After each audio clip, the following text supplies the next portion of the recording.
Ok, perfecto. Ok, muy buenos días a todos, todas, todes. El día de hoy, mi compañero Juan, Pablo y yo, Alan Cervantes, vamos a exponer sobre el tema 5.3, que es control de malezas. Bueno, los temas que pudimos condensar, porque sí es un tema bastante extenso para tratar sobre las malezas, es cómo se involucran con la arquitectura del paisaje, malezas, las características de la maleza ideal, el control de las malezas y terminamos con herbicidas. Bueno, ahora, ¿cómo se involucran las malezas con la arquitectura del paisaje? Si bien, pues las malezas son una parte importante del paisaje, el estudio de estas tiene un papel importante, pues tienden a interferir en el desarrollo de la vegetación ornamental utilizada en el diseño, por lo que pues para nosotros es importante estudiar los factores y características ecológicas que intervienen en su ciclo de vida para utilizar dicho conocimiento en el diseño y la prevención de su aparición. Ahora, pues comenzamos con las malezas. En, bueno, buscando una definición o tratando de definir a las malezas, pues encontramos que pues en teoría o en general es muy difícil darles una definición, pues son plantas que pueden ser benéficas en un lugar, pero en otros, o en este caso nuestros diseños, pueden ser perjudiciales. En nuestra disciplina, las malezas son plantas principalmente herbáceas que crecen de manera silvestre, donde no son deseadas, sin valor comercial, entre comillas, u ornamental. Son consideradas como un estorbo para el crecimiento de vegetación útil y pueden afectar a humanos y a animales. De igual forma, tienen una exitosa adaptación a condiciones perjudiciales y pues las malezas son organismos productores de plantas ah, provistas de clorofila u otros pigmentos que les permite sintetizar su alimento. Y pues por esto mismo necesitamos conocer las características abióticas de las malezas, que son la luz, agua, celo y temperatura, para así poder combatirlas y pues en su caso de que lleguen a aparecer, pues saber qué hacer contra ellas. Ok, y estas son algunas características de lo que se considera una maleza ideal, que son los siguientes. Tienen requerimientos ambientales de germinación no específicos, su germinación es descontinua y una gran longevidad en sus semillas. Tienen un crecimiento rápido y vigoroso de la plántula. Asimismo, tienen un corto periodo de tiempo en la fase vegetativa a la floración. Producen semillas mientras las condiciones de crecimiento se los permitan. Son autocompatibles, pero no autógamas, y esto puede ser obligada o apomictia. Cuando es alógama, no requiere de polinizadores especializados, tiene una alta producción de semillas, puede producir semillas en una amplia gama de condiciones ambientales, tienen mecanismos para la dispersión de sus diásporas, tanto a cortas como a largas distancias, son perennes, y si es perenne, tienen la capacidad para regenerarse a partir de fragmentos. Y pues por último, tienen la capacidad de competir por medios específicos, ya sea crecimiento arrosetado, alelopatía, entre otros más. Y pues los mecanismos de supervivencia de las malezas son, como ya mencioné, la producción de semillas, la germinación y reposo de las semillas de las malas hierbas, también malezas, la longevidad de esta semilla enterrada. De hecho, hay estudios que datan como de, o sea, hay estudios que no me acuerdo el nombre bien del científico en este momento, pero hizo experimentos sobre cuánto tiempo puede llegar a durar las semillas de una maleza y hay datos que a veces duran hasta 50 años después de que fueron plantadas. Y por último punto es la reproducción vegetativa de las malas hierbas. Asimismo, también tenemos los mecanismos de diseminación de las malezas, los cuales son que, pues, históricamente por las expediciones y al llevar especies comestibles de un lugar a otro, pues, sin querer, se esparcen estas semillas de las malezas. De igual forma, tenemos que las formas más comunes a día de hoy son por viento, agua y los animales, incluidos el ser humano, cuando nosotros vamos caminando, pues siempre se nos pegan cosas sin saberlo. Y pues también se puede considerar el más importante el medio de venta, pues al comprar semillas agrícolas, hortícolas, ornamentales, entre otras, si no son certificadas, pueden contener varias semillas, entre estas las malas hierbas o malezas. Bueno, Y encontramos pues, la, ah, continúa. Perdón. Dentro de la clasificación de malezas encontramos, de acuerdo a la botánica, por el ciclo de vida, ya sean anuales, bienales o perennes, por su forma biológica, por el hábito de crecimiento, por la forma de reproducción, por su hábitat, por su origen, por el grado de nocividad, que bueno, era lo que les explicaba más o menos mi compañero Alan, por requerimientos hídricos, lumínicos y también térmicos. Y encontramos las malezas ruderales que se establecen en carreteras y en caminos de gran impacto económico por el mantenimiento. La maleza a nivel industrial salen en patios donde se guardan productos y los roedores u otros animales anidan ahí. Son otras pues cuestiones negativas, ¿no? O adversas que producen la maleza, esta generación de fauna nociva. Están estas malezas que son las más importantes del mundo, el corocillo, la pata de ganso, también la verdolaga y el Cyperus esculentus. Y bueno, en cuanto al control de malezas, es necesario saber identificarlas y tratarlas para así evitar daños a la vegetación ornamental y al ser humano, dentro de lo que es el diseño y la agricultura, entre otras actividades.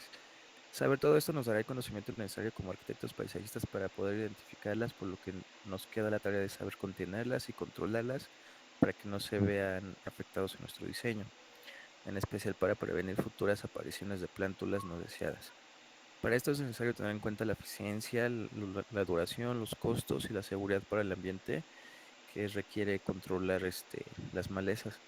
También cabe aclarar que debe depender de un solo método de control que puede derivar en consecuencias más graves, pues las malezas pueden surgir de múltiples situaciones, por lo que la solución debe de ser integral. Por lo que para controlarlas tenemos los siguientes métodos. Uno es el control cultural, que es la estrategia de difusión sobre prácticas de hábitos y conductas como mantener la herramienta limpia, libre de suelo, de malezas, etcétera. Usar semillas certificadas, terrenos limpios, mantener zapatos limpios. Encontramos también el control físico, que son las estrategias, técnicas o tecnologías que se basan en la modificación del ambiente, quema o fuego, agua, temperatura y viento.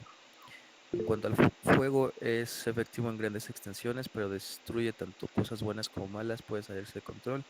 En cuanto al agua, debe de ser dosificada, tiene un costo elevado, favorece a hongos o bacterias, destruye partes vegetativas y semillas por ahogamiento, lava suelos y causa que los elementos no deseados suban de la superficie.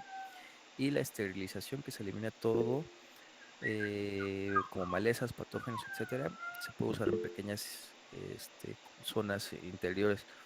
En cuanto a las cubiertas, se cubre el suelo con plástico negro al sol y sube la temperatura hasta 56 grados centígrados. Es un método preventivo y se usa al preparar el terreno. Y como punto 3 tenemos el método mecánico, o que son maquinarias o herramientas. La maquinaria es costosa y deteriora la estructura química y física del suelo, cubre grandes extensiones en cortos periodos, y la manual no es muy eficiente, es muy costosa, solo para pequeñas áreas, no deteriora la estructura física ni química del suelo. El control legal se basa en normas y disposiciones de la Secretaría de Un Ganadería. momento, Juan Pablo, Juan Pablo, Sí. perdón que te interrumpa, discúlpame. Luis Enrique, es que veo que has levantado la mano varias veces. ¿Quieres comentar algo o preguntar algo? No, perdón, es que tuve un problema con mi celular, perdón. Ah, ok, sí, es que me apareció como cuatro veces. Dije, ay, creo que quiere intervenir Sí, exactamente. sí, Ah, no perfecto, sé qué le hice a perdón. mi celular, pero no, perdón, siga con la No, presentación. no te preocupes, no te preocupes. Juan Pablo, una disculpa, No continúa, se por favor. preocupen, sí, no se preocupen. Bueno, el control legal son las normas, técnicas o normas oficiales mexicanas que ofrece la Secretaría de Ganadería, la SAGARPA, como son normatividades en cuanto a semillas certificadas, en cuanto a herbicidas permitidos, a plantas movilizadas libres del suelo, certificados fitosanitarios nacionales e internacionales, cuarentenas parciales y totales. Y tenemos el control biológico, que es la estrategia de control de plagas o malezas en que se utilizan enemigos naturales, antagónicos o competidores vivos u otras entidades bióticas capaces de reproducirse. Y también tenemos el control químico, que es el método más eficiente y eficaz, ya que constituye un seguro contra futuras condiciones ambientales adversas como lluvias que impedirán el uso de maquinaria o de mano de obra, Para este método hay que tener cuidado y usar las cantidades indicadas en los empaques de cada herbicida.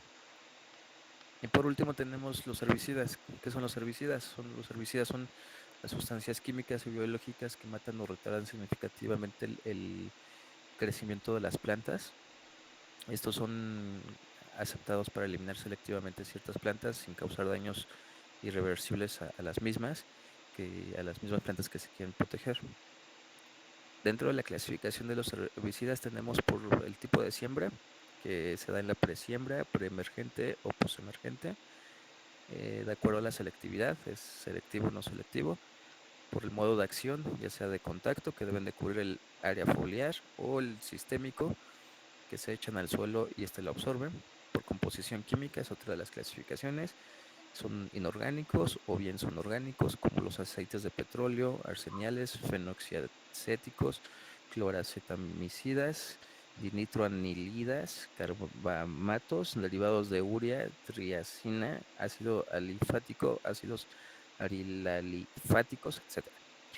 Y los microherbicidas son los hongos patógenos para controlar las malezas.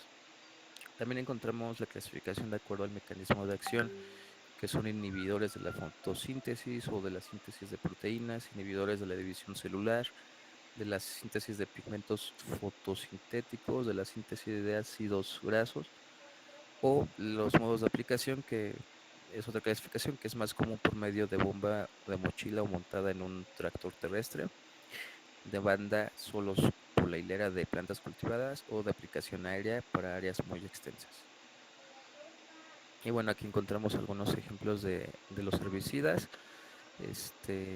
Los pueden ver aquí en las imágenes, algunas marcas y productos que son pues básicamente químicos. Encontramos el amitrol, que es para controlar las plantas, para el control de plantas perennes en presiembra, el Ventelson, que es un herbicida de contacto para controlar malezas de hoja ancha y ciperáceas, el Flumetsulam para cultivos de soja, selectivos con el maíz y trigo, el control de las malezas de hoja ancha se puede aplicar en preplantación, en presiembra o en preemergencia. Y los químicos pues son espolvoreadores para polvos o granulados, los pulverizadores para líquidos. Este es otro tipo de herbicida. Y bueno, estas son las fuentes de consulta. Gracias.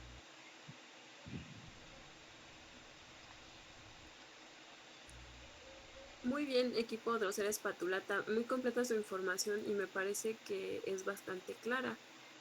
Por ahí mencionaron un par de términos, uno que era la reproducción por alógama o por alogamia, que se refiere cuando hay polinización cruzada, es decir, que hay fecundación por medio de polen de dos plantas diferentes, o sea, no proviene de la misma planta.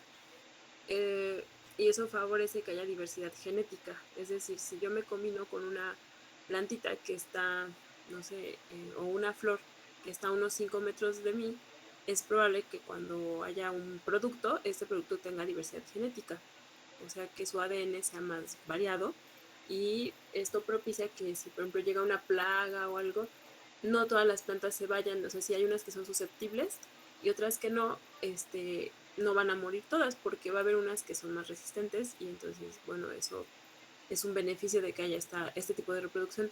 En cambio, la apomixis, que también por ahí la mencionaron, es cuando se producen semillas o individuos a partir de una reproducción en la que no hay intercambio de gametos, es decir, los productos de este tipo de reproducción son clones literalmente de los individuos que los están produciendo. Es como que los clonan. Entonces no hay variabilidad genética, y si por ejemplo cae una plaga que le afecta a esa planta o a ese individuo, es probable que a sus hijitos también les afecte porque son susceptibles. Como no hubo variabilidad genética porque no hubo esta fecundación cruzada, entonces no hay diversidad y no hay diversidad de respuestas para hacer frente a la plaga. Entonces es probable que se mueran o desaparezca o se reduzca la población de una forma muy dramática. Entonces, si alguien tiene duda o algo de estos términos, si quieren les mando después las definiciones. No las voy a preguntar en un examen ni nada, pero por si los vuelven a escuchar en algún momento de su vida, a eso se refieren esos términos que mencionaron por ahí los compañeros. ¿Alguien tiene preguntas para el equipo Droseles Patulata? ¿Comentarios? ¿Aplausos? No sé. ¿No? ¿Todo bien? A ver, déjame ver el chat porque ya no vi. Aplausos, muy bien. Sí, muy bien, equipo. Estuvo muy bien explicado. Creo que lograron condensar muy bien la información y pues nos queda muy claro. Y siento que también es como este tipo de guía que nos sirve para consulta cuando nos enfrentemos a algún problema así de malezas, cuáles son los herbicidas, en qué momentos se aplican, etcétera. Y como toda esta prevención, ¿no? Hasta lo de la limpieza de la maquinaria, los zapatos, etcétera. Muy bien, gracias muchachos. Y vamos ahora con las empachulitas y se va preparando el equipo de mariposas de barrio también que los vamos a escuchar, por favor. Y entonces empachulitas les damos la palabra, ponemos todos mucha atención y apago mi micrófono. Qué bonito. Hola, ya ven mi pantalla, ¿verdad? Sí. Sí, María. Ya se veía, pero ahora vemos Sí. tu Meet. Ajá. Sí, ya para Sí, desconectarlo. Gracias. sí. Ok, sí, está bien. Qué bonita diapositiva.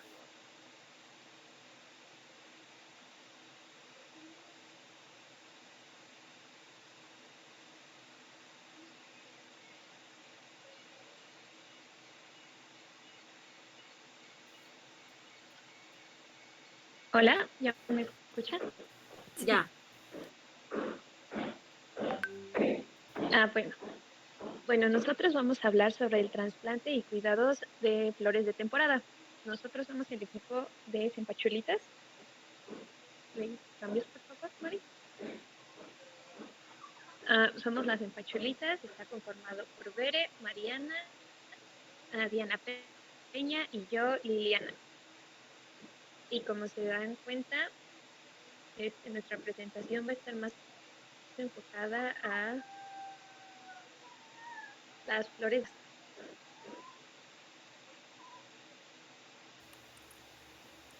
Bueno, las flores y la muerte. La tradición de llevar flores a nuestros muertos lleva milenios y se remonta principalmente a la intención de disimular el mal olor de los cadáveres, de estos al ser velados. Actualmente se hace con fines ornamentales. En distintas culturas, las flores ganaron un simbolismo relacionado al duelo como una forma de mostrar respeto y condolencias de los fallecidos. Las flores, por su diversidad de colores y formas, representan leyendas y tradiciones locales que nos relatan cómo se transita de la vida a la muerte.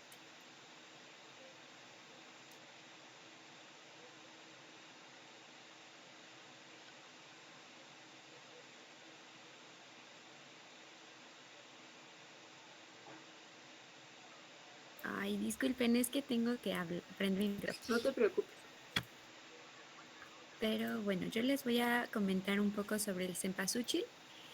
Su nombre científico es Tagetes erecta. El nombre de esta flor proviene del náhuatl Sempoahualxochitl, que significa 20 flores o varias flores, aunque también es conocida como flor de muerto, Sempoat, flor de difunto o flor de niño. Para los pobladores del México antiguo, la flor de cempasúchil representaba el sol, por eso la utilizaban para crear senderos y guiar a sus seres queridos a los altares. Además, la flor de cempasúchil también era considerada como un símbolo de la vida y la muerte, ya que se cree que su olor guía a los muertos hasta el banquete que los espera en la ofrenda del Día de Muertos. El origen de esta flor es mesoamericana. En México y Centroamérica, la forma más silvestre se encuentra en la cuenca del Balsas y el occidente de México. Su tamaño es de 1.8 metros de alto, su forma de vida es planta erecta y es perenne. Se compone por hojas opuestas. Sus flores pues, son inflorescencias, pueden ser de una cabezuela agrupada o una solitaria. También tiene péndulos de hasta 15 centímetros de largo, se propaga mediante semillas y su raíz es fibrosa. Es una flor muy aromática al estrujarse. Su hábitat puede ser vegetación perturbada, ruderal y albense. Ahora les voy a explicar un poco cómo trasplantarla en el suelo. Se necesita pues medir un poco la maceta, cavar un hoyo al menos el doble del tamaño del ejemplar para que pues se vaya expandiendo, tanto en profundidad como en amplitud. Introducir la planta en el hoyo. Debe extraerse el tiesto con cuidado y colocarse en el centro del hoyo. El cuello debe quedar al ras del suelo. Posteriormente podemos, como aparece aquí, apisonar y regar. Una vez relleno el hoyo con tierra de jardín. Y pues ya, si viene en bolsa, pues desaparecerá o bien podemos quitarla ya del recipiente. El trasplante en maceta es un poco parecido, únicamente pues hay que escoger una maceta más grande. El nuevo tiesto debe ser mayor y mayor amplitud. Ya le podemos poner un poco de terracota o tesontle al fondo de la maceta para que esto ayude al drenaje. Y pues cubrir con una superficie fina de tierra para que pues no afecte como a las raíces. Posteriormente pues desbancamos o le quitamos más bien el ejemplar a la maceta más pequeña, mojamos un poco su cepellón, volteamos la maceta, a veces si no sale pues le damos como unos pequeños estrujadas a la maceta para que salga y volteamos la maceta, la golpeamos suavemente, colocamos la planta en la otra maceta más grande y los espacios que queden pues los rellenamos con tierra o sustrato. Lo consolidamos bien, con la punta de los dedos, igual como se ve en la imagen 4, lo aplastamos un poquito para que pues pueda compactar un poco el suelo y pues ya lo regamos abundantemente. El trasplante debe finalizar con un riego generoso. Algunas plantas requerirán también de alguna poda. Igual está bien no estrujarlas tanto porque pues podemos estresarlas. Bueno, los cuidados del cempasúchil. Al final de julio marca el mejor momento del año para cultivar esta planta, pues en condiciones normales el cempasúchil alcanzará su maduración con flores en 4 meses y estará lista para principios de noviembre. La mejor forma es conseguir semillas. Elige las más oscuras y utiliza macetas con tierra preparada. Siembra de 2 a 3 semillas por maceta con la punta más delgada hacia abajo. Esto para que pues las raíces puedan salir de ahí. Riega constantemente y mantén una exposición directa al sol, mínimo unas 6 horas al día. Una semana después comenzarás a notar su crecimiento, realizar una poda y agregar fertilizante.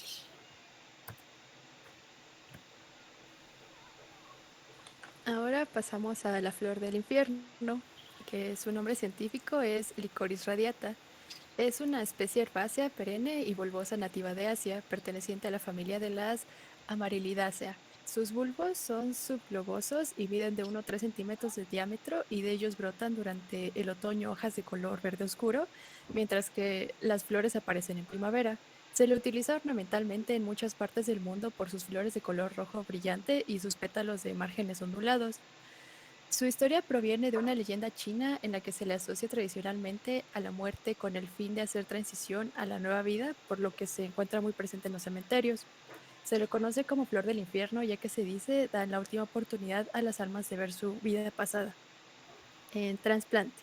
Los bulbosos se pueden cultivar en el mismo lugar durante unos 5 años, pero luego se deben de retirar del suelo, dividirse y plantarse en un nuevo lugar.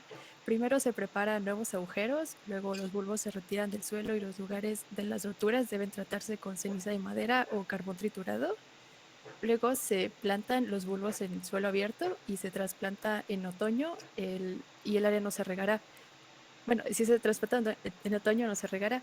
Debe tenerse en cuenta que las plantas trasplantadas pueden no florecer durante los primeros 1 o 2 años después del procedimiento. Y también se debe recordar que los trasplantes frecuentes y la división de los arbustos conducen a su debilitamiento, por lo que es necesario trabajar con una planta de este tipo, y es necesario trabajar con una planta de este tipo con guantes, ya que sus partes contienen sustancias venenosas. Cuidados. Los cuidados a tener en cuenta con este ejemplar. Debería estar en el exterior en una zona con sombra parcial. Si se tendrá en maceta, usar sustrato de cultivo universal mezclado con un 30% de perlita. Si es en jardín, esta crece en suelos fértiles con buen drenaje. Regar 2 o 3 veces por semana, ya que no resiste la sequía, pero tampoco el encharcamiento. Se puede abonar durante la temporada de floración con un abono específico para plantas bulbosas y resiste las heladas de hasta -7 grados centígrados. Crisantemo. Su nombre científico, Chrysanthemum. Un género de alrededor 30 especies de plantas perennes en la familia Astraceae. Es nativo de Asia y del noreste de Europa. Es una de las grandes estrellas en el Día de Todos los Santos, el 1 de noviembre, y su etimología y belleza la hacen igualmente frecuente como muestra de respeto en funerales. Se asocia a la longevidad y la eternidad en Japón, donde es un símbolo nacional. En Francia se conmemora la Toussaint o Día de los Difuntos, que también es el 1 de noviembre. En esta fecha se honra a los fallecidos con oraciones y se llevan flores como los crisantemos a los cementerios. En España se ofrecen como símbolo de respeto y eternidad. Trasplante. Para algunos es el primer signo de que el otoño está en camino. La planta se debe preparar antes de la primera helada de invierno. Se le retira el follaje y hojas secas. Se puede dividir antes de plantarlo si es muy grande para el nuevo espacio. Puede dividirse con las manos desenterrando las raíces y removiéndolas en 2 o 3 partes. Se espera al inicio de la primavera para trasplantar luego de la última helada. Se le elige un espacio con sol y tierra con buen drenaje. Se cava un agujero 2 veces el tamaño de la bola de raíces para colocar la planta en el agujero y llenarlo con tierra de jardín y la existente. También se le cortan las flores marchitas de la parte superior. Luego de un par de meses se puede colocar un cuarto de fertilizante con baja cantidad de nitrógeno alrededor de la tierra del crisantemo trasplantado. Cuidados. Conviene plantarlos en una maceta amplia de 20 a 25 centímetros de diámetro con un buen drenaje y una mezcla de sustrato vegetal y turba. Después poner en un lugar claro y ventilado sin corrientes, cuidando de mantener siempre la planta húmeda y quitar continuamente flores u hojas marchitas. Cada año las flores crecen más, por lo que se debe espaciar a las plantas para que estén sanas y no compitan las raíces por los nutrientes. El crisantemo necesita agua frecuentemente para que la tierra esté siempre húmeda, pero cuidando de los encharcamientos para evitar que se pudra, teniendo un suelo bien drenado. Es bueno podar para que la planta dé más flores el próximo año. Y el momento adecuado es cuando ya se han caído las flores y para realizarlo se cortan las ramas dejando unos 4 centímetros solamente para después regar moderadamente. Ahora vamos con las calas.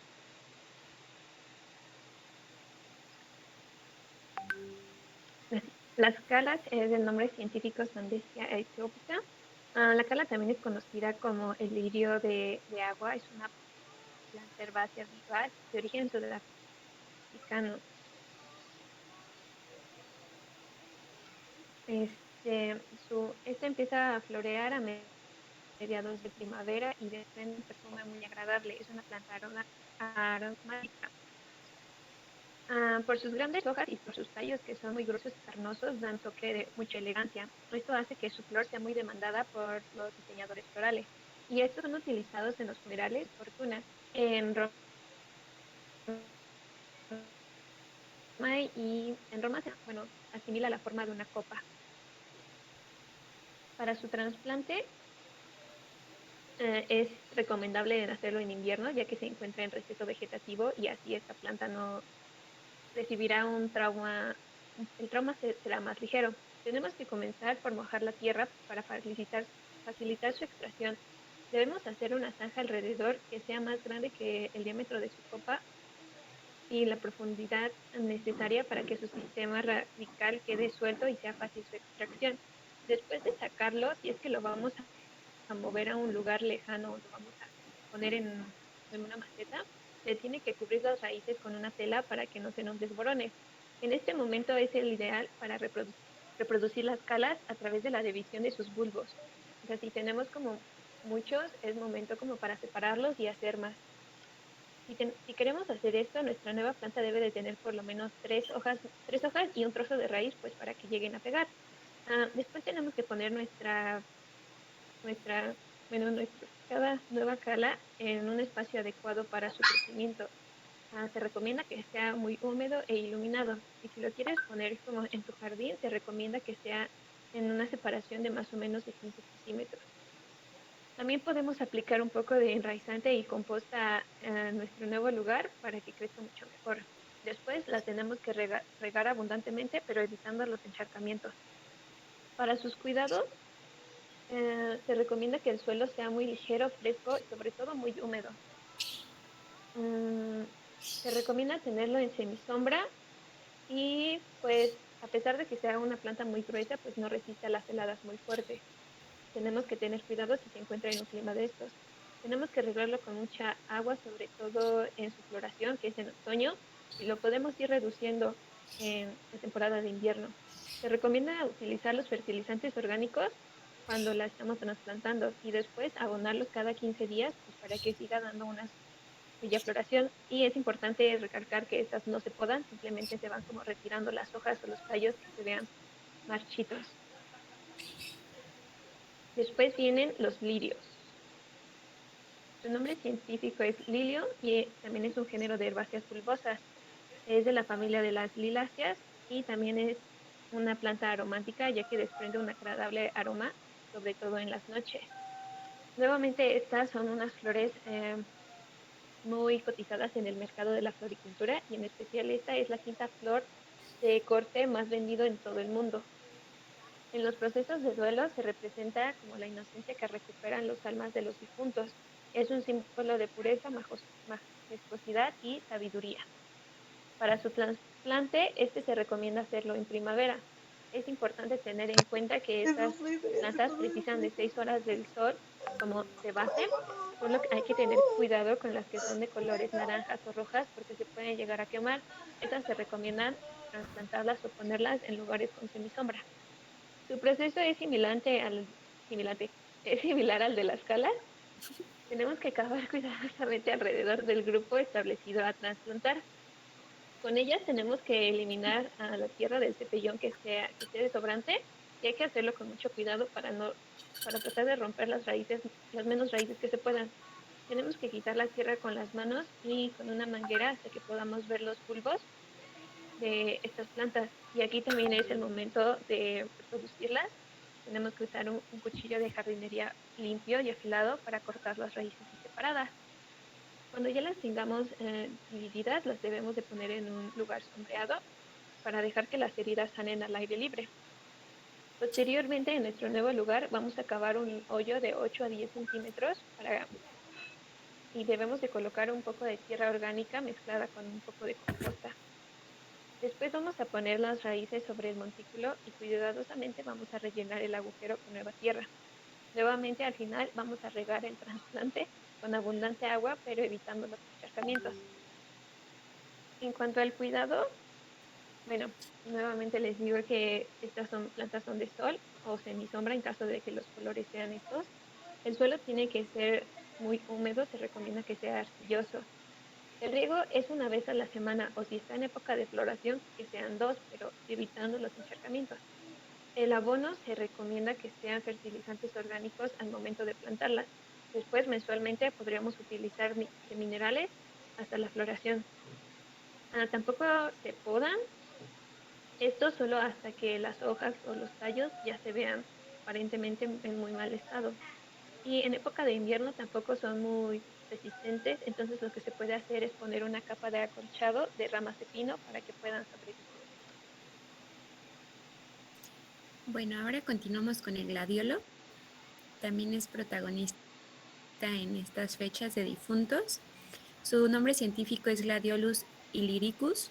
Es un género de alrededor 250 especies. Son plantas perennes y pertenecen a la familia Gladiolus, nativo de las áreas mediterráneas de Europa, Asia, África tropical y Sudáfrica. Los gladiolos son sin duda una de las opciones más especiales y emocionantes para recordar a los seres queridos. Estas flores son delicadas, elegantes y crecen en vertical. Su simbología está muy atada a la memoria, al recuerdo y a la presencia de los que ya no están en el presente. Por ello, las creencias cristianas simbolizan el ascenso al alma al cielo, así como su fortaleza y pureza. Se caracterizan por inflorescencias en espiga y sus cormos de renovación anual, que durante el curso de la vegetación dan lugar a multitud de bulbillos. Su trasplante consta de presentar los bulbos, ya sea en el suelo del jardín o en una jardinera. Antes de hacer los hoyos conviene distribuir los bulbos para determinar la distancia de plantación. Hacer los hoyos sobre el suelo recién regado será más fácil para poder excavar los hoyos y posteriormente plantar los bulbos. Añadir arena de río o gravilla en el fondo del hoyo para favorecer el drenaje y el desarrollo de las raíces que emitirá el bulbo. Posteriormente, introducir el bulbo en posición vertical. En el centro del hoyo colocar el bulbo con el punto de crecimiento o yema apical hacia arriba. Rellenar con tierra rica en nutrientes y regar a continuación. No debe quedar el bulbo afuera porque pues le hace un poco de daño. Y pues sus cuidados, los bulbos necesitan por lo menos aguantan bien en flor, para ellos es el arenoso y que drene bien. Dejar un espacio entre bulbos ya que son unas plantas muy territoriales y no les gusta compartir su espacio. Hay una disculpa por el sonido, es que ya va a venir el de la basura. No te preocupes. Y bueno, debido a su origen no soportan las heladas. Una tierra siempre húmeda propicia pues una mejor floración. Por lo que respecta a las plagas, el gladiolo sí se ve afectado por pulgones, babosas o moscas de bulbo.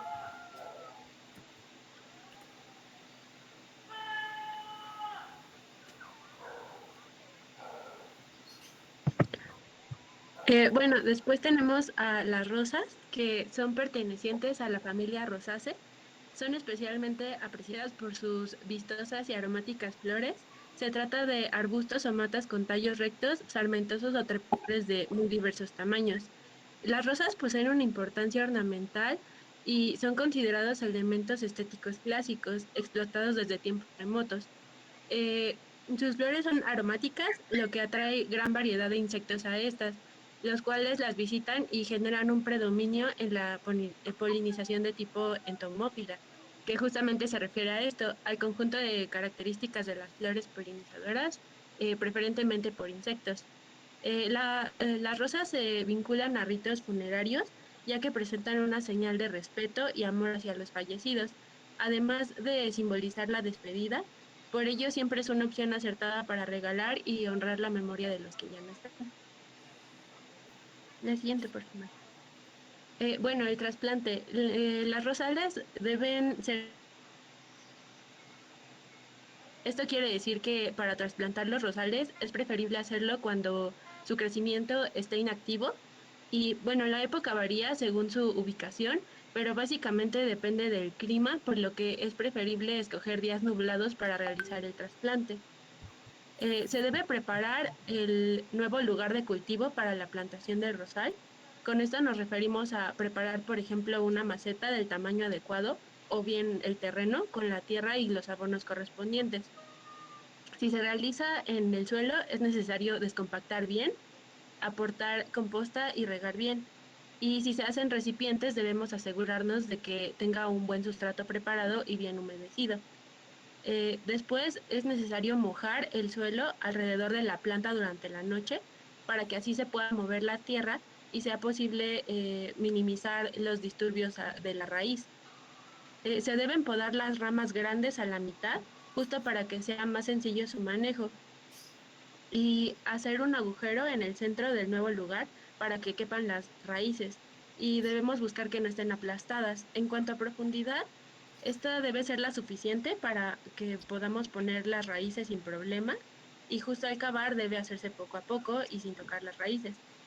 De cualquier modo, es necesario esperar que las raíces estén bien desarrolladas para que puedan soportar el estrés, pero no tanto como para que sea difícil trabajar con ellas y dañarlas.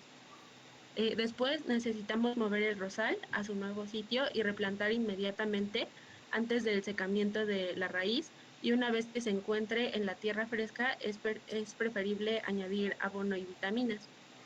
Después necesitamos mojar bien la planta y mantenerla adecuadamente regada hasta las raíces, mínimo hasta que estén estables en su nuevo lugar. Después tenemos en cuidados previos al trasplante, la poda de las flores que están marchitas, la poda de casi todas las ramificaciones laterales, esto pues dejando solo unas cuantas, justo por el tema de facilidad para manipular la planta. Y después tenemos humedecer bien el sustrato del semillero, apretar con cuidado los márgenes de la maceta para despegar el sustrato todo de una, o utilizar semilleros biodegradables. Para este procedimiento tenemos que tener paciencia y tomarnos el tiempo, eh, porque así evitamos daños y estrés a la planta y permitimos que salga con una mayor facilidad. Una vez que se ha realizado el trasplante, es necesario contemplar que el rosal requiere de un buen acceso de luz, por lo que los individuos que han sido podados tienen que estar lo más descubiertos posibles. Y necesitamos protegerla del viento, calor y luz. Y bueno, necesitamos proteger justo el exceso de los mismos porque el viento puede aumentar la pérdida de agua por las hojas y la evaporación del suelo. Por el tema del calor es porque entre más calor es un mayor riego. Y la luz por el tema de darle un respiro a la planta y evitar que pueda llegar a quemarse. Después el riego tiene que ser de manera gradual, es decir, debemos empezar con niveles de humedad y riego altos los primeros días y ya lo vamos disminuyendo poco a poco. En el siguiente, por favor. Bueno, después tenemos al clavel, que es perteneciente a la familia Caryophyllaceae. Es originario de la cuenca mediterránea, siendo de las flores más comercializadas del mundo. Esto gracias a que es una de las más demandadas a la hora de componer ramos de flores, además de ser muy decorativa para balcones y ventanas. Estos son muy fáciles de cuidar, pero hay que considerar que no aguantan determinadas temperaturas. Es una flor muy atada a la simbología católica porque simboliza la admiración que tenemos hacia nuestros fieles difuntos. Por ello es común encontrarlo tanto en tumbas como en ofrendas en Día de Muertos. Se realiza durante este día, pero también en otras ocasiones, ya que sus colores y olores hacen que sea una opción acertada para cualquier tipo de celebración o evento. La siguiente, por favor, Mari. Después, en cuanto al trasplante, igualmente necesitamos preparar el terreno para el trasplante de clavel. Si se necesita de un recipiente, debemos asegurarnos de que tenga el drenaje adecuado, preparar el sustrato y demás, o verificar que se cumplan con las condiciones pertinentes que ya hemos mencionado referente al suelo. Después necesitamos escarbar agujeros poco profundos en la maceta, por ejemplo, con fin de acomodar las raíces. Si se hace en maceta, pueden colocarse aproximadamente de 3 a 5 claveles. Bueno, esto considerando que la maceta tenga un diámetro de 25 centímetros. Después necesitamos desgajar con las manos el cepellón, dejando una parte proporcional del mismo para cada tallo. Desde la parte superior del mismo lo abrimos hasta la parte inferior y para eso es importante que no tiremos de los tallos, ya que deben meterse los dedos donde queramos abrir el cepellón y se van separando los trozos de forma progresiva, ya pues, de arriba hacia abajo. Después necesitamos compactar la tierra alrededor de los tallos, de modo que la corona de los raíces y los claveles permanezca un poco encima de la tierra. Es importante no podar los claveles hasta que tengan como mínimo 10 pares de hojas y una vez que las tengan necesitamos retirar 6 pares superiores, lo cual forzará que los claveles se extiendan. Al regarlo hay que evitar que el follaje se humedezca demasiado, ya que esto puede causar problemas de hongos y necesitamos fertilizarlos una vez a la semana con alimento vegetal multipropósito de fórmula 20-20-20 a la mitad de su intensidad y posterior a esto se deja de fertilizar durante el invierno. Después tenemos los cuidados, en donde previo al trasplante hay que considerar que el abono es esencial una vez por semana en primavera y verano y el resto del año ya sería una vez al mes. Además, el suelo debe contar con un buen drenaje y la temperatura adecuada para el crecimiento y la reproducción de los claveles oscilan entre los 8 a 25 grados centígrados. Durante el trasplante debemos ser conscientes de no realizar el trasplante a pleno sol.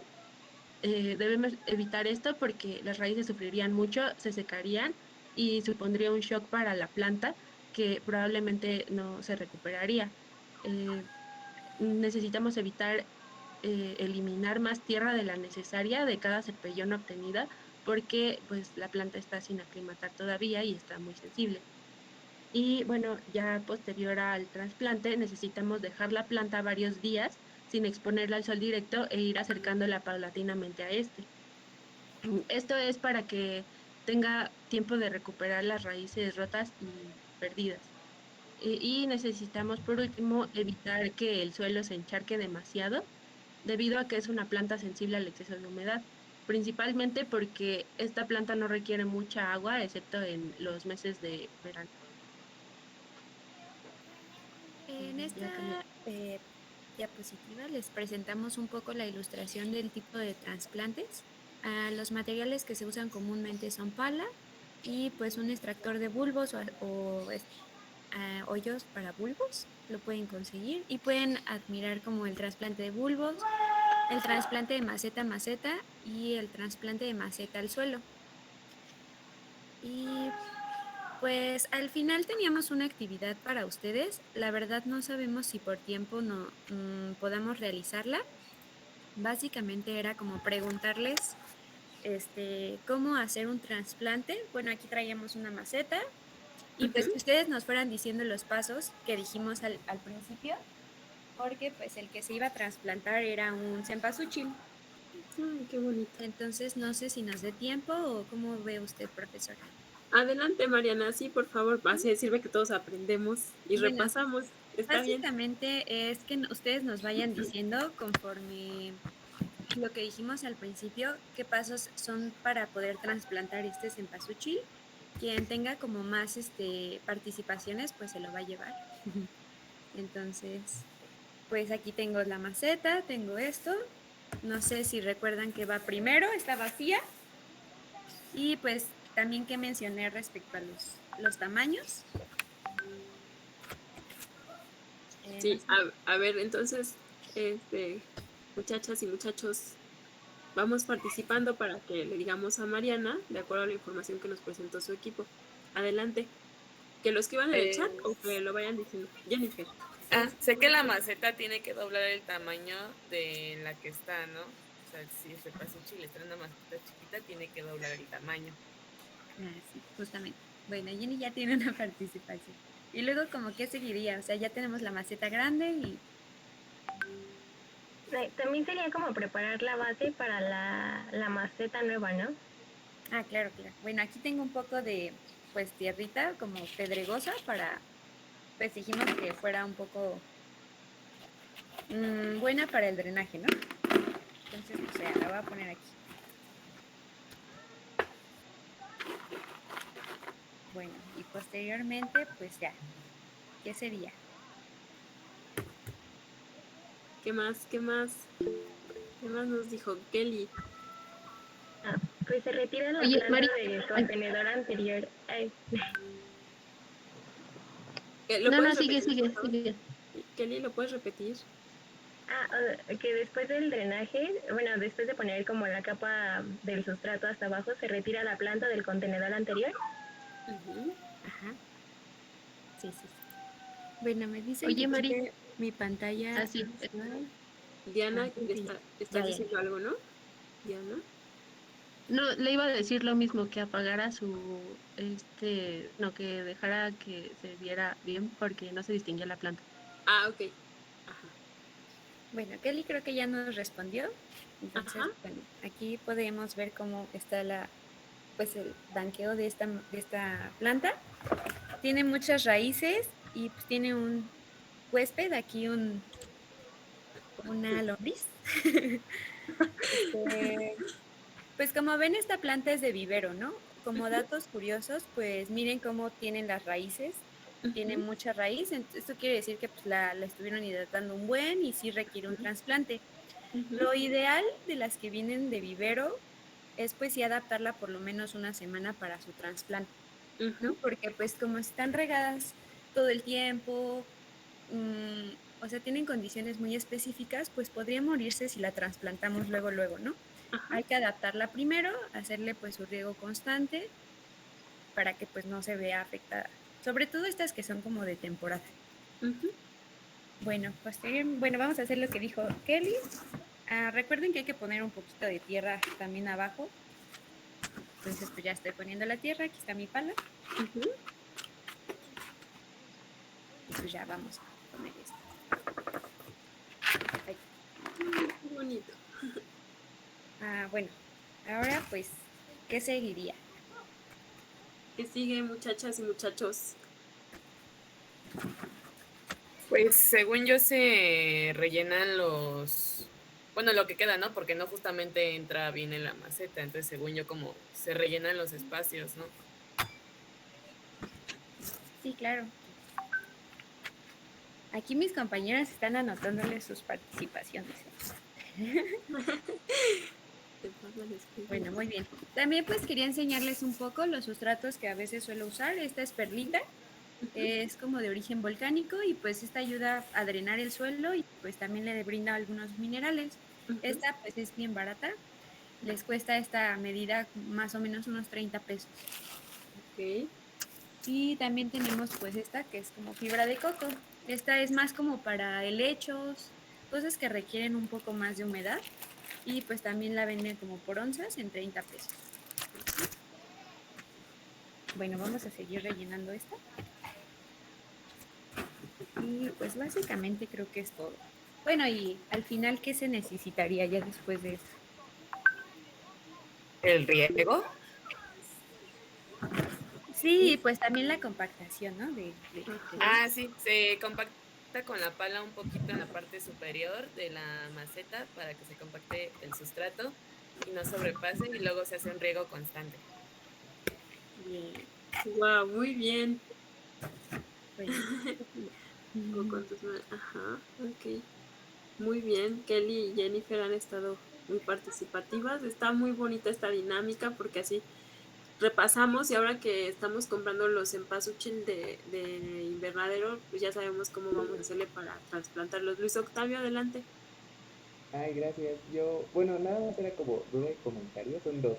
Uno ¿Sí? es para Marianita y otra para el equipo. Ay, ay. Marianita, a lo mejor te hago el quebón, pero he visto muchas infografías sobre como las variantes del cempasúchil. ¿Esta cuál es? Ah, no la busqué mucho, pero según yo es el común. Ah, Sí, no la busqué mucho. Creo y que es la el otra es, que, perdón, creo que se llama Marigold o algo así. Marigold, no, no sé, ajá, creo que es ese. Ya, listo. ok. Gracias.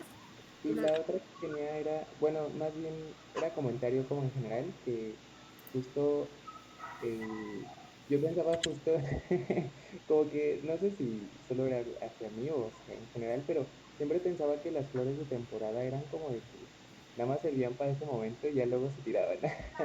O bueno, yo también he visto mucho eso, ¿no? Que mucha gente compra cempasúchil en maceta y luego las tira.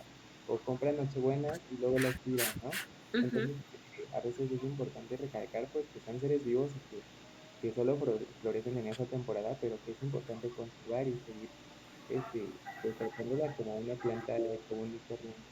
O los pinos, entonces Los pinos creo también. que es súper importante porque creo que yo lo aprendí, creo que hasta que entré a la carrera. Y un momento, sí es cierto, o sea, son plantas que pues a veces se le da más el enfoque ornamental, pero al final nos olvidamos que son seres vivos. Entonces nada más era eso. Muchas gracias. Muy bien, Luis Octavio, muy interesante tu reflexión. Sí, porque la verdad, yo me acuerdo que hace muchos años en San Luis Potosí compré un cempasúchil así en la temporada y dije, ay, lo voy a poner en mi jardín. Y sí, sí estaba creciendo y luego hasta se empezó a propagar, ¿no? O sea, en vez de tirarlo, Ujú. porque sí hay mucha gente que, ya se acabó el Día de Muertos, para afuera, ¿no? Y dices, ¿por qué no lo seguimos cuidando? Y hacemos, por ejemplo, ahorita que nos explicó este equipo de las empachulitas, cómo hacer el trasplante de todas estas flores de temporada, pues ya tenemos esta herramienta, ¿no? En vez de tirarlos, les damos vida y para el siguiente año hasta ya tenemos hijitos, ¿no? De esas plantas. Ujú. Muy bien, Luis Octavio. Muy bien, Mariana. Muy bien, equipos en Pachulitas. Entonces, ¿hay algo más que quieran agregarse en Pachulitas o ya concluye? Creo que ya es todo. Ok, muy bien, Muchas pues gracias por su atención y esperemos le sí, gustara la dinámica porque estábamos un poco sí. nerviosos. Estuvo muy bien, qué Y bueno, me solo, parece mucho gusto. Diana, sí. solo para aclarar, pues quien ganó fue Jenny. Porque Muy bien, Jenny. Un aplauso, Jenny, que puso mucha Bravo. atención. Felicidades, También Jenny. por ahí vi que Kelly estuvo también muy participativa. Entonces, Sí, gracias por bravo, participar. muy interesante su dinámica, muy ilustrativa también. Y esa planta del infierno yo no la conocía, la verdad, y está muy bonita. y todo lo demás que presentaron de los gladiolos, del crisantemo, las rosas, que está muy bonito, qué bueno. Muy buen trabajo equipo y Octavio sé que él quiere el helecho, yo también lo quiero. Hagan una dinámica. No, no es Luego cierto. los invito a que vean mis helechos. Bueno, sí, sí, claro que sí. Entonces, si ya no hay nada más que agregar, ahora vamos con el equipo que se llama Mariposas de Barrio, donde están Marlene, Constanza, Kelly, Ronit y Enrique. Entonces, equipo, les escuchamos, perdón, ya no supe cómo decirlo, les escuchamos y perdón, ya apago mi micrófono.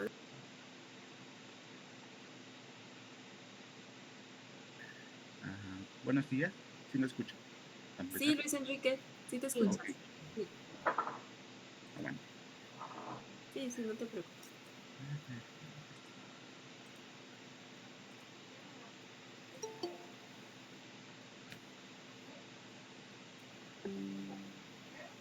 Ok. Muy bien.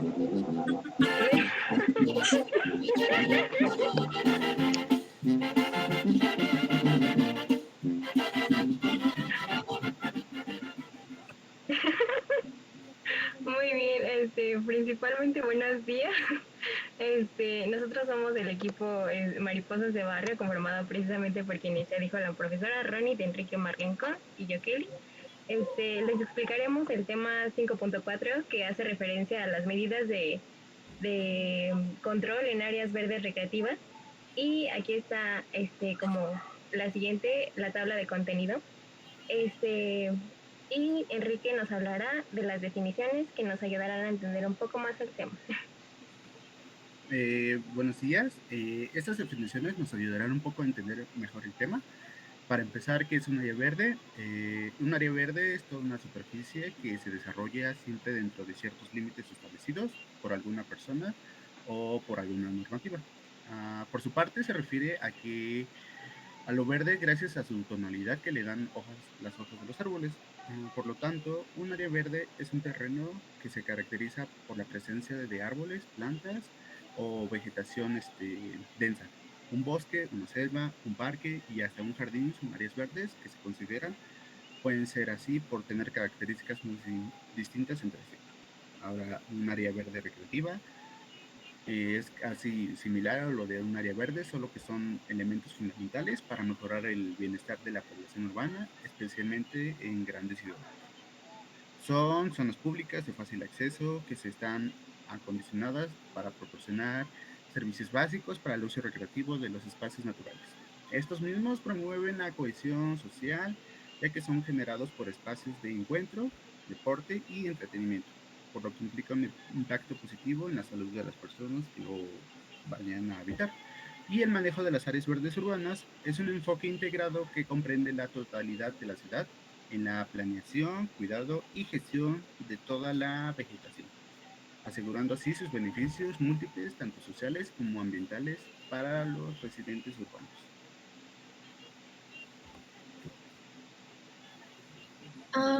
Aquí mencionamos un poco la reglamentación que vamos a explicar más adelante, ya que adentremos a nuestros manejos de áreas verdes.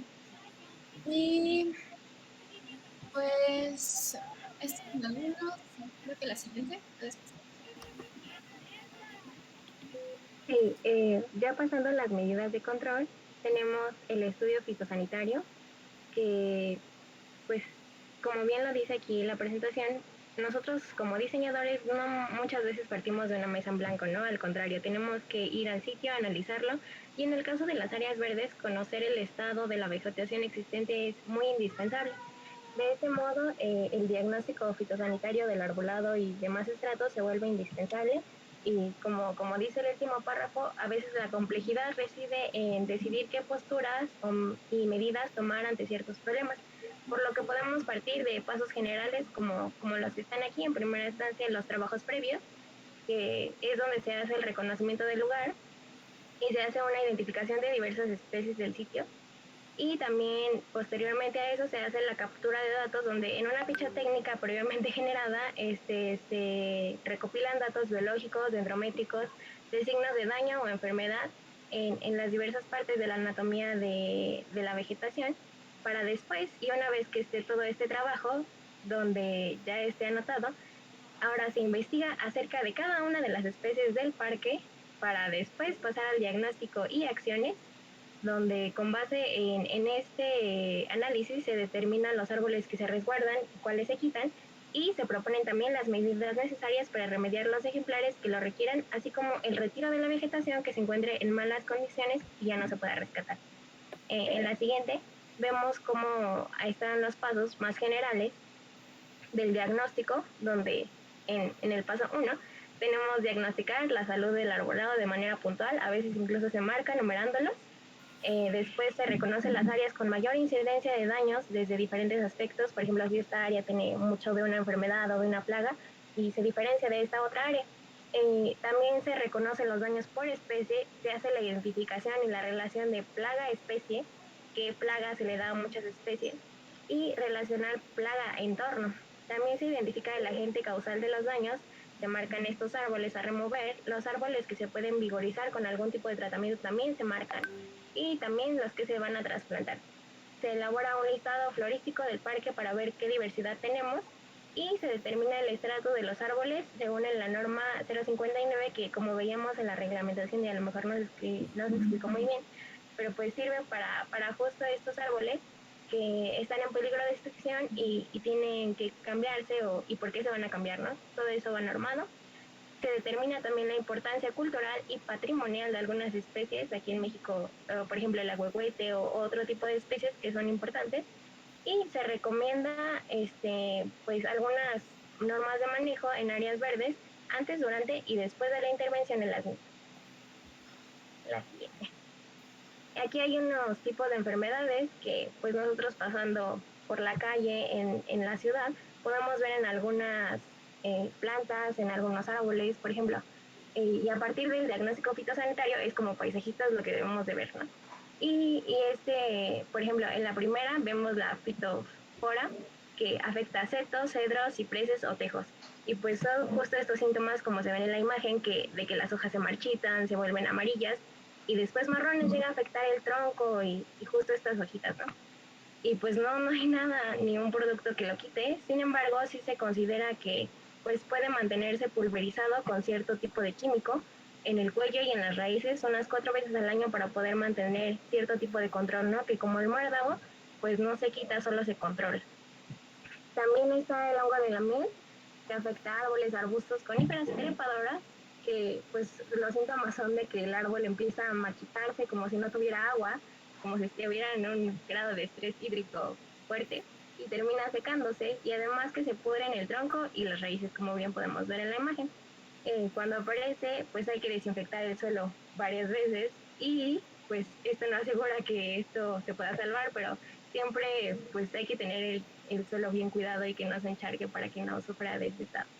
También el oído, que podemos ver como en varios tipos de plantitas, incluso si vas caminando en tu cuadra o algo así, bueno, si tienen, ¿no? Por ahí, que se llama como cenizo, también se conoce, y pues son algunos árboles, son más propensos a otros, depende de la hoja que tengan. Y pues esto es cuando aparece este polvito blanco que se va depositando en las hojas, y pues va haciendo que esas partes se sequen y se enfermen y se caigan. Entonces se puede tratar con fungicidas de contacto que penetren en la hoja y de esta manera pues tratar de controlarla. También está la roya como punto 4 y es causada por diversos hongos y también se caracteriza por estos puntitos rojos que podemos ver en las hojas y pues que también se secan y se caen, y pues ahí podemos retirar las hojas y ramas afectadas, ahí sí poda, para que las demás no se infecten, o sea, es como cortar para que no se siga programando el problema, y pues prevenir fumigando cada 10 días, especialmente si ya ha aparecido con anterioridad. Después va mi compañerito. Bien, yo voy a seguir con las plagas. Definiremos como plagas a todos aquellos seres vivos que compiten con el hombre en la búsqueda de agua y alimentos. En este caso, pues serían las plantas, invadiendo los espacios en los que se desarrollan las actividades humanas. Uno de ellos, o los más principales que se encuentran en la vegetación, densa, pues son los pulgones, que es una plaga bastante común entre los árboles jacarandas, rosas y adelfos. Sus síntomas son que las plantas pierden vigor y disminuyen su crecimiento y floración. Las causas más frecuentes de la aparición de esta plaga de pequeños, son pequeños insectos, es en la subida de las extremas temperaturas, la falta de nutrientes o un exceso en el riego de estos. La siguiente, la plaga que se considera un poco más dañina hacia estas vegetaciones, son los cilidos, que se afecta y frecuentemente en ficus y cerces. Sus síntomas son el moho negro de hollín que crece en la maleza. Sus hojas y brotes son distorsionados con grandes agallas o follaje que se cae prematuramente. Perdón. Se distorsionan las hojas y los brotes detienen el crecimiento de estas plantas o causan su defoliación. El siguiente serían los ácaros, que se crean en los cultivos o crecen en los cultivos de cítricos, frutales y hortalizas. Sus síntomas son daños que se observan en las hojas, ya que toman un color morado o plateado. Más que nada, estos animales de muy pequeño tamaño atacan principalmente durante la etapa temprana del desarrollo de la planta o a los nervios centrales de la hoja, ya que es donde se depositan los nuevos y con ello interrumpen el crecimiento de las hojas. Y por último tenemos a la araña roja.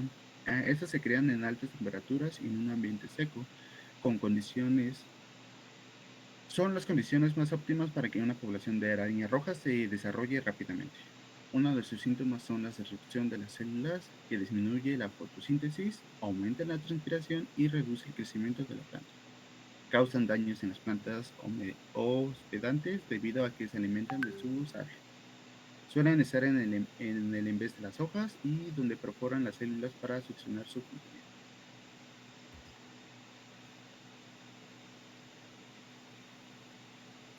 Bueno, yo les voy a hablar acerca de la restitución de plantas que se encuentra en la norma ambiental para el Distrito Federal 001, que establece los requisitos y especificaciones técnicas que deberán cumplir las autoridades, empresas privadas y particulares que realicen poda, derribos y restitución de árboles. Como ya anteriormente nos había comentado Kelly, pues tienen que hacerse un análisis fitosanitario para determinar si pues este ejemplar tiene que ser derribado. Y ya en dado caso, pues se tiene que hacer la restitución, ¿no? Para esto tenemos que saber que se refiere al restablecimiento de la situación previa a la eliminación y en la medida en que esto no sea posible, se debe de hacer una compensación o pago del daño ocasionado por el incurrimiento de una obligación establecida por la ley o reglamento o normas del Estado.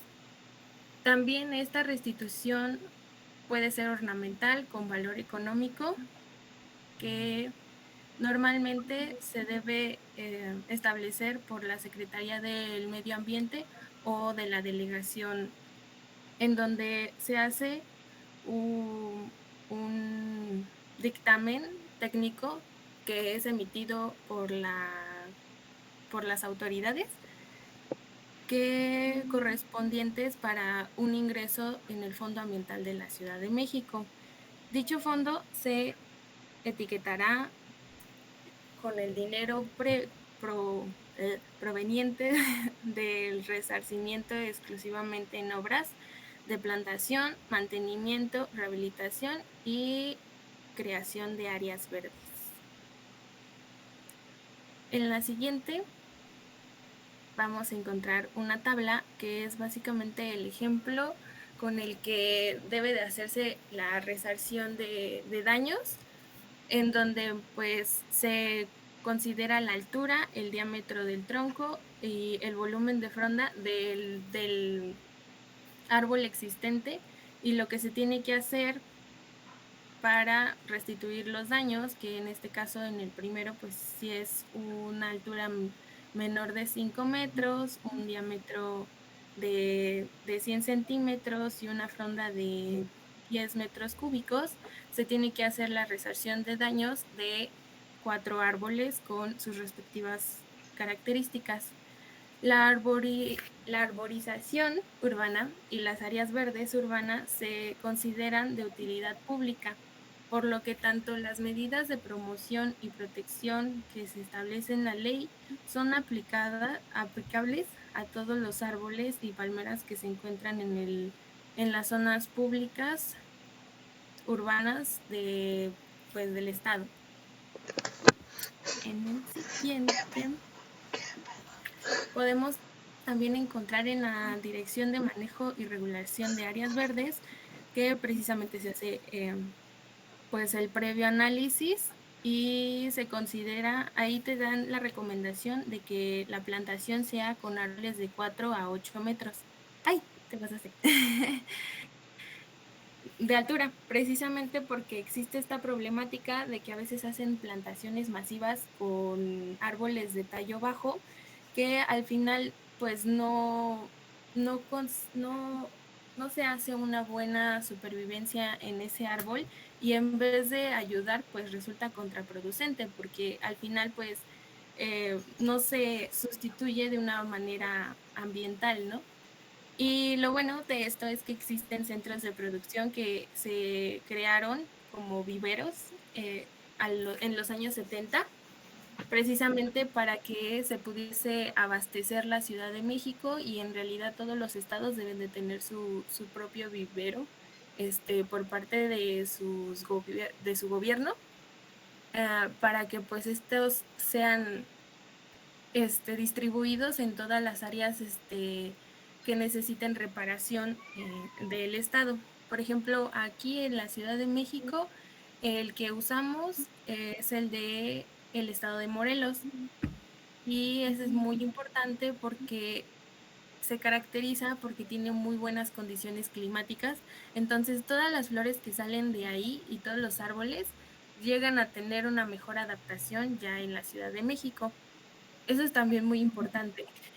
Y bueno, esto también cabe recalcar que debe de ser con mucho seguimiento de las autoridades, porque también no es como de, ok, voy a plantar un ahuehuete en mi calle. Pues todos sabemos que las condiciones de un ahuehuete, pues es de que tienen que estar cerca de las orillas de un río. Entonces, pues no ayudaría nada si pusiera un ahuehuete al lado de mi casa. En la siguiente. Como ya habían mencionado, curiosamente, cuando empezó a hablar Octavio, dije, pues es el momento preciso para decir esta parte de la restitución de plantas por temporada.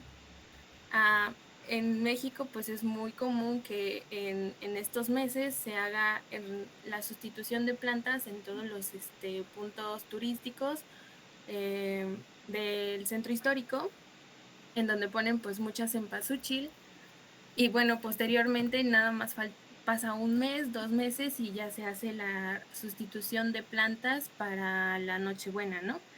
En este caso, pues las plantas reciben pues tratamiento en general. Todas las zonas verdes de la Ciudad de México tienen pues tratamiento y eso es muy bueno, a pesar de que pues no es bueno lo que pasa con las flores malas o en este caso las cempasúchil cuando ya pasa la temporada, porque sirven de abono orgánico para las futuras flores que se vayan a poner en ese lugar. Y y pues la verdad es que esta labor es sumamente ornamental, no tiene pues beneficios ecosistémicos y pues nada más ayuda para la estética del lugar. Aunque pues debemos de recalcar que deberíamos de dejarlas ahí para que con posterior al siguiente año no sea necesario también hacer otra vez la destrucción masiva de plantas, ¿no? Pero pues eso es como lo que el gobierno considera que es bueno, pues tenerlas con mayor vigor y pues por ende cambiarlas constantemente, ¿no? Ya. Y en cuanto al riego, como hemos visto en clases anteriores, sí me escucho, ¿verdad? Sí, sí te escuchas, Ronit. Sí. Sí. Pues el riego consiste en aportar agua a los cultivos, jardines o áreas verdes por medio del suelo para satisfacer sus necesidades hídricas. Esto ya lo hemos visto y mencionado en clases anteriores, ¿no? Pero por parte del Reglamento de Protección al Medio Ambiente y Manejo de Áreas Verdes del municipio de Aguascalientes, que es uno de los más completos que investigamos, menciona que el riego es la dotación de agua necesaria para que una planta se desarrolle adecuadamente. O sea, no, puedes regresar. Bueno, y en cuanto a las medidas para el riego en áreas verdes recreativas, tenemos que tener en cuenta el sistema de riego, que como vimos en clases pasadas, son diversos y tienen diferentes sistemas, también nos ayudan como, algunos son más eficientes y otros no tanto, ¿no? También es el tiempo de riego, que lo vamos a ver más adelante, el tipo de agua, el almacenamiento, que muchas veces no se toma en cuenta esto, y el tipo de vegetación a regar, que como veíamos en otras clases, pues unas necesitan más agua que otras y pues la siguiente.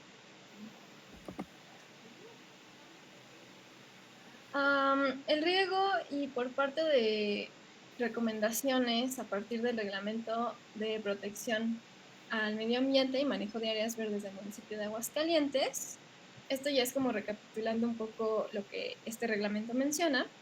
Es necesario el uso eficiente de agua de riego, así como fomentar la conducción, captación e infiltración del agua de lluvia.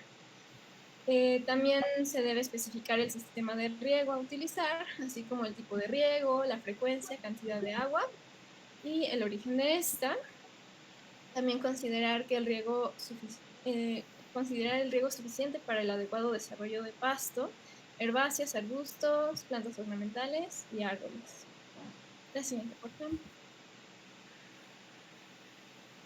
Y también tener en cuenta que para el riego de áreas verdes públicas se podrá hacer uso de agua potable y preferentemente agua residual tratada. Más adelante hablo de esto, pero también que sea técnicamente posible utilizar, bueno, se deberá permitir el escurrimiento de agua de lluvia hacia las áreas verdes públicas a fin de que éstas se retengan y que se absorban.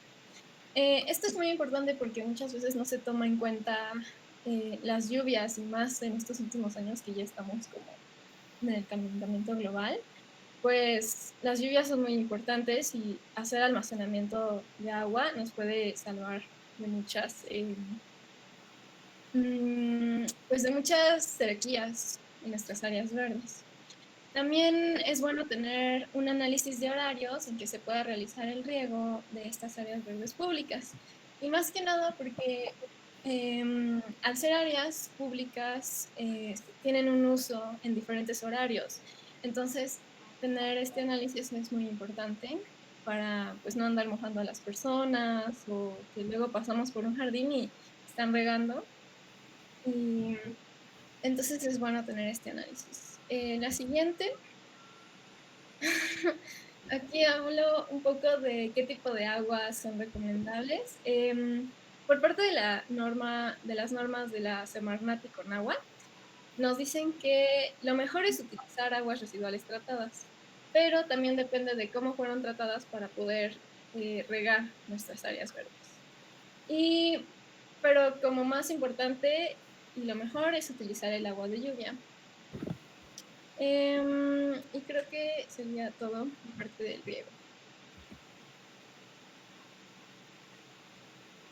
Bueno, ahora pues voy a hablar un poco sobre los tratamientos que se le dan al suelo.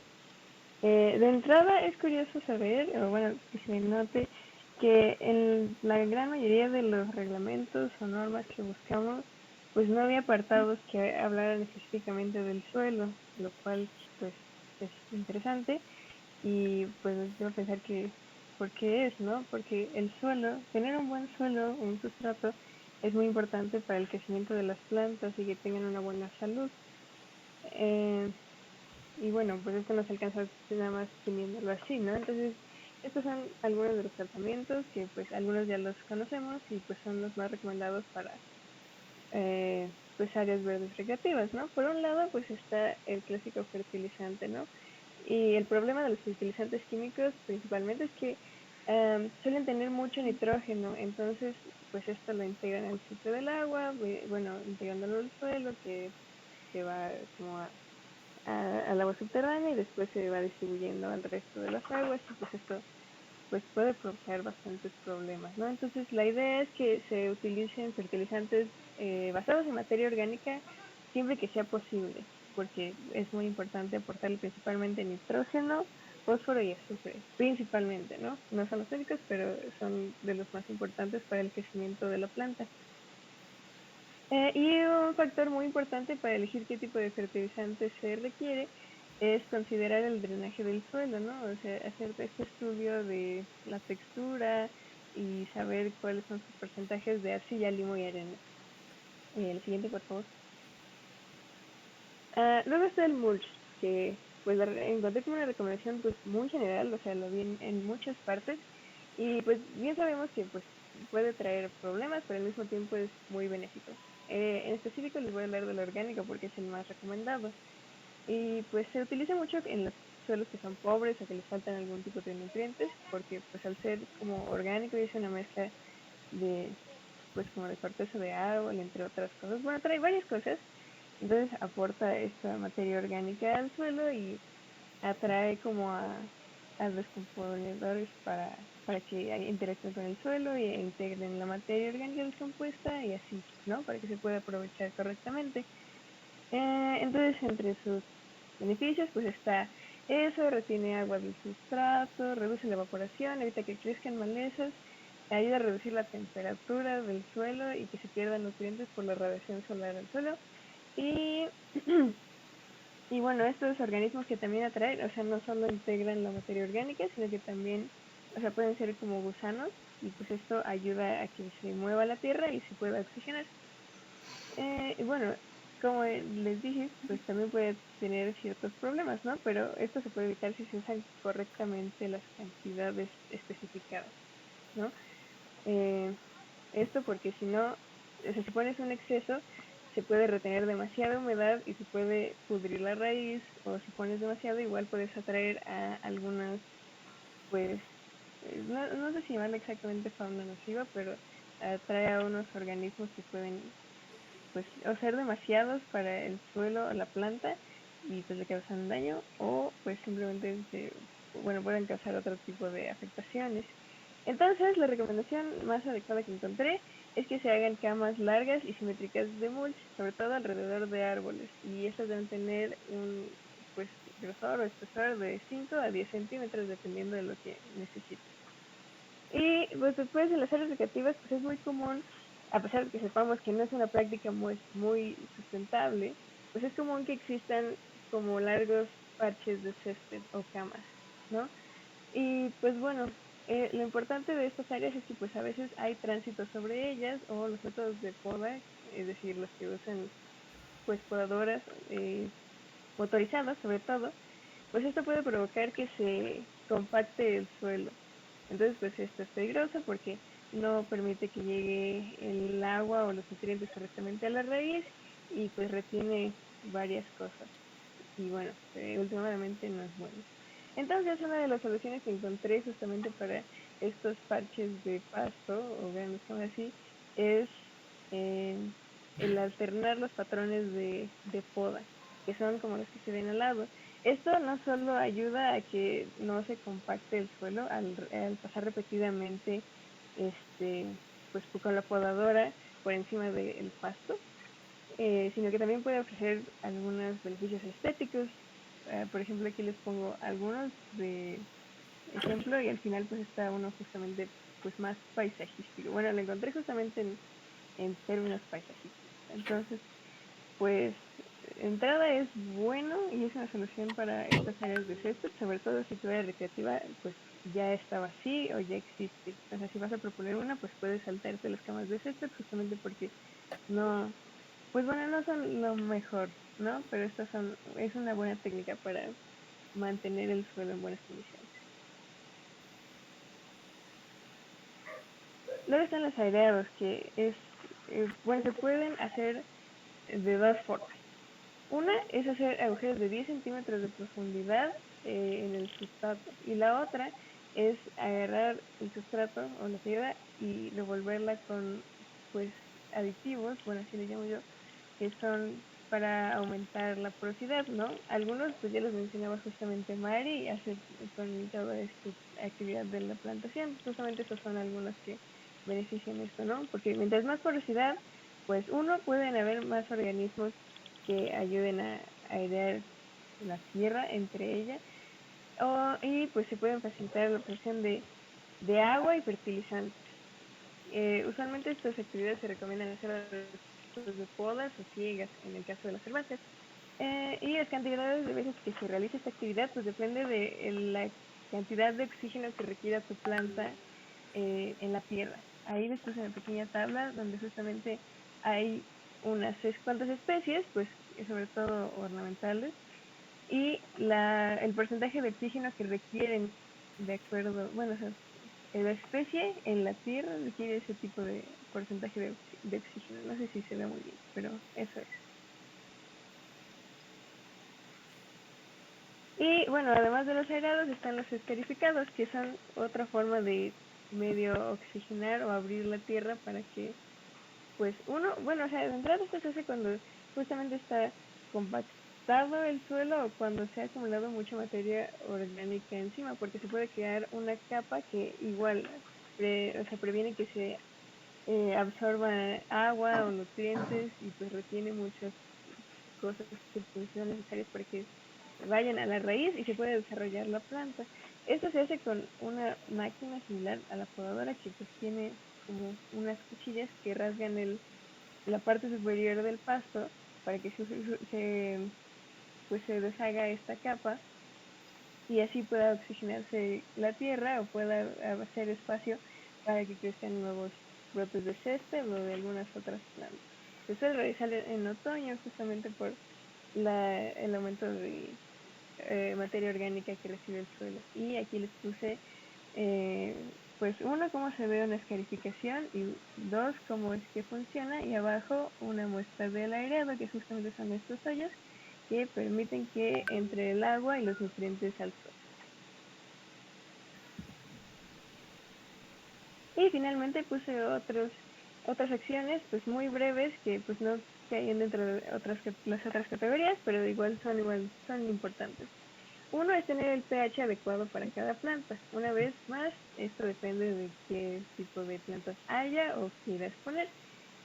Usualmente se utiliza de 6 a 7, es lo que más o menos encontré como en media. Y pues igual, si tienes un pH adecuado, pues incentivas a que otros organismos, como gusanos, bacterias, artrópodos, pues muevan la tierra y se oxigene.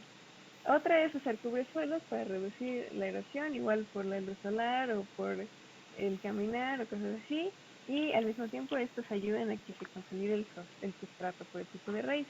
Y esa es otra pues cosa a considerar para mantener un suelo saludable, que es considerar el tipo de raíz que tengas, que sea como, bueno, ya saben, con respecto al tipo de suelo que tengas, ¿no? Por ejemplo, si tienes un suelo pues muy poco profundo, no vas a meter una raíz súper pivotal.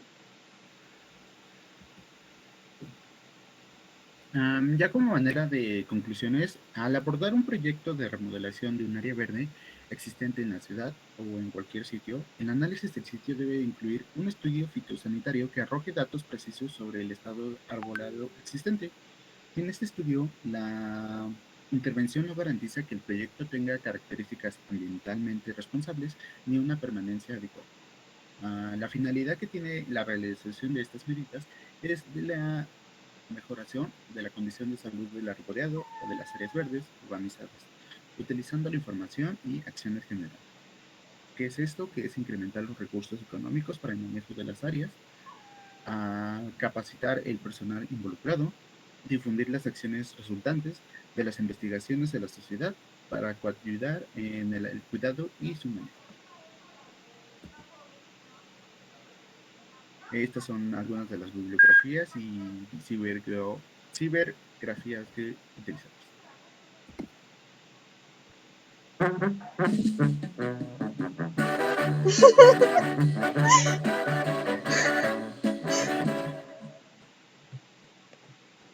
de manera de conclusión, eso sería todo. Ya, muchas gracias. Muy bien, muy bien. Muy entusiasta este equipo, muchas gracias. Está muy bien la información que nos presentaron. Nos hicieron sonreír a varios de los que estamos aquí con su introducción y su conclusión. Muy bien desempeñado, muchachos. Está muy interesante la información. De igual manera, considero que nos sirve de referencia para quienes andamos en estos campos y poder repasar también, reforzar información y también las propuestas, ¿no?, que estuvieron presentando, porque pues son, ay, ¿cómo les puedo decir? Es tan diversa la forma de abordar las diferentes problemáticas de las áreas verdes que sería un poco complicado presentarles todas las fuentes, y aquí la manera en que presentaron estuvo muy, muy bien. Entonces les agradezco mucho. Está muy padre su exposición, me agradó bastante. ¿Alguien tiene alguna pregunta para el equipo de Mariposas de Barrio? Comentarios, más aplausos, se pasan, dice Gala. Por ahí dice que le daban ganas de tomar, pero no decisiones, creo que fue Gala. Está muy bien. Bueno, más aplausos. Entonces, miren, el siguiente equipo es Las Bacterianas, que está muy divertido su nombre también. Entonces, vamos a dar un breve receso. Hoy no va a haber petición musical. Gracias a ustedes, Luis Enrique, muy bien. Pero les voy a poner durante el receso, vamos a tener de aquí a las 11 para que nos dé tiempo de escuchar a los demás equipos. Y les voy a poner por aquí un video que es una tradición maya para la temporada de muertos. De hecho, creo que ya hace unas semanas se empezó a preparar y ya se empieza a comer este platillo. Y pues les comparto esto, si lo voy a compartir también el enlace, si lo quieren ver después de la clase también, pero lo voy a dejar como de intermedio. Entonces nos vemos a las 11 para continuar con las bacterianas. Y y el disfraz también, muy bien, Citlali, regresando del receso ya resumimos nuestro disfraz. Y mientras les dejo a ver, espérenme, déjenme ordenar mis ideas porque, ya, dije que tengo que compartir primero. Espérenme tantito. A ver, lo comparto. Ok. Sí, los disfraces, sí, porque ya yo quisiera disfrazarme desde hoy hasta que se termine el puente que fue. Entonces me gusta mucho lo de los disfraces. A ver, ¿ahí ya ven mi pantalla? Sí, ya se ve. Sí. Ok.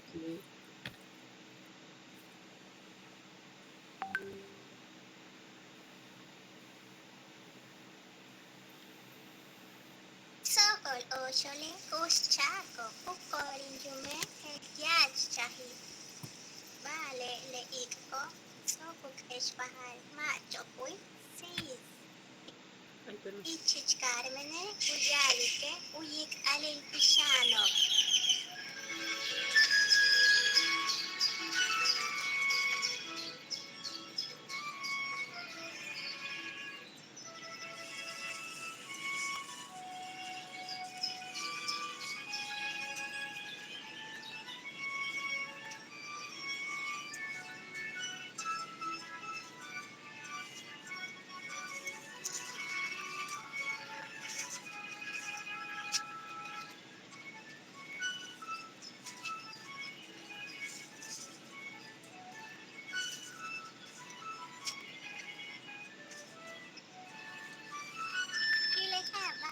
Mercedes, yang romantic beat.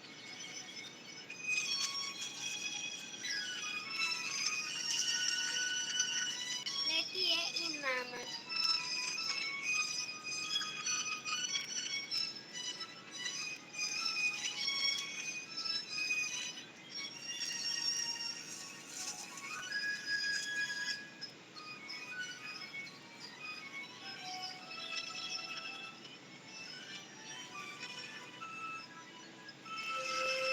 Chich Carmen, Lala Hakupi. Letikans in Mama Mercedes, Letitong Kanube, Telekinova. In Chichen Anti, Pibe Anli Pisano, Le dio putalo tanto in chichancina, utiar uyo elki, ish utkutanleki, pinginol Marcelo.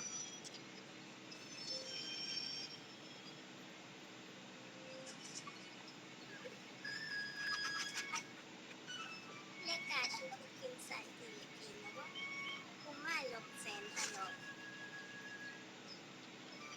ku alatantalo, vale matuts abatukabaw, vale tener kinsaku kabash Lorenza, helbi shimbashale.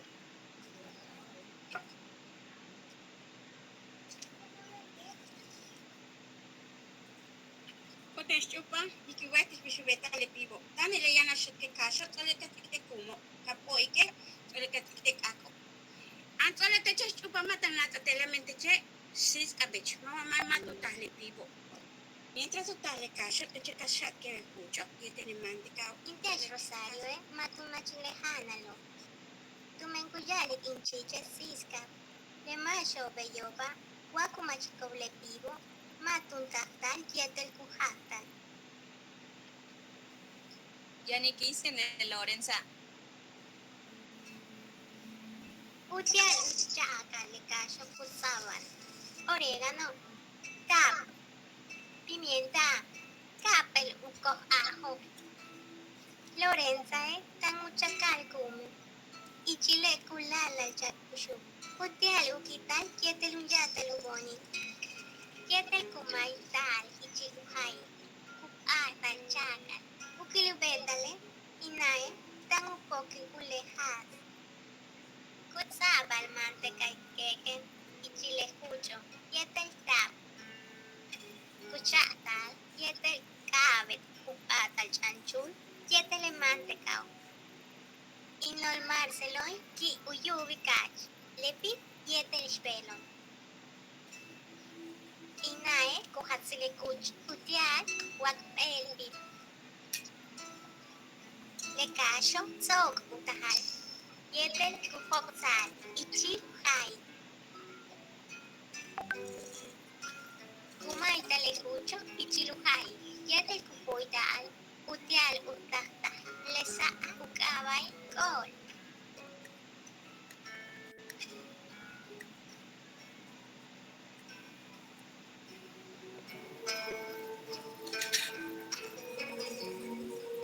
Inae kutsik tiklebako.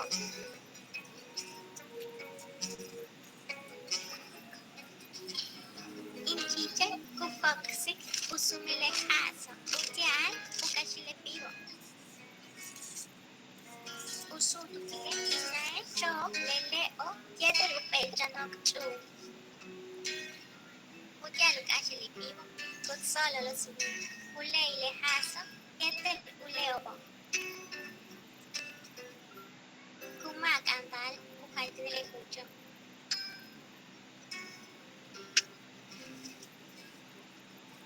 Kucho por yetel bag. Yetel pack, cebolla, yetel uchan leo, apazote. Inolmarseloy, utstutan utsabalichi, upel chan shigle kasha. Yetel yakol, upel habanero y kutsogole, kutsabalu, umak yetel kucho. Utial utsogole, kucho ovalupik ol tupach. Kukalanta aluto, yetel kukasha.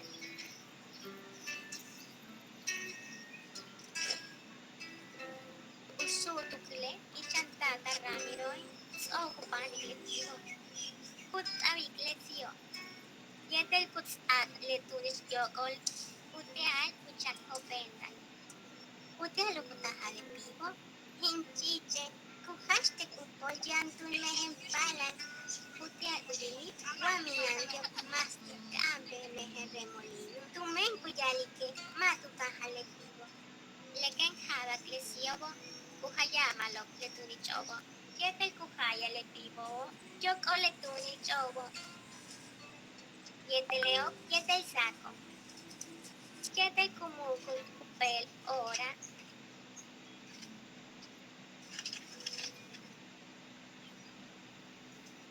le vivo, tachahi. Kutial maluhasi kuyon, le pishano kutalo hanalo, le baljobo kutakikubao.